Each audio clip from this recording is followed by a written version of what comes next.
In this tutorial, we'll learn how to use the Related RFQs tab to quickly locate other RFQs with already completed calculations or data. To get started, go to the bidding board and open the RFQ in detail view. This is ideal for situations when there are multiple RFQs for the same NSN, or when the same NSN comes up for a bid again after you have already done the work of putting the bid package together. The Related RFQs tab will quickly show you the relevant information, but you can also open the Related RFQ in another tab to see which part of the information you may want to use for the new RFQ. Simply right-click on the name and open in a new tab. You'll have the full details, then simply copy-paste the relevant information, notes, and calculations.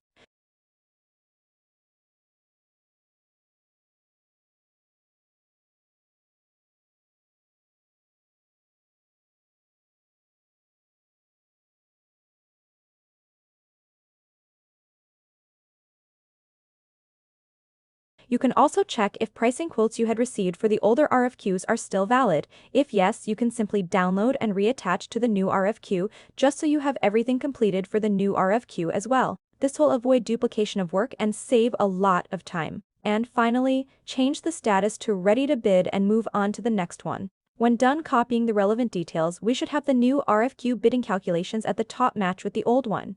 That's it for today. Be sure to subscribe to our channel to be notified when we release these tutorials. Thanks for watching, and see you next time.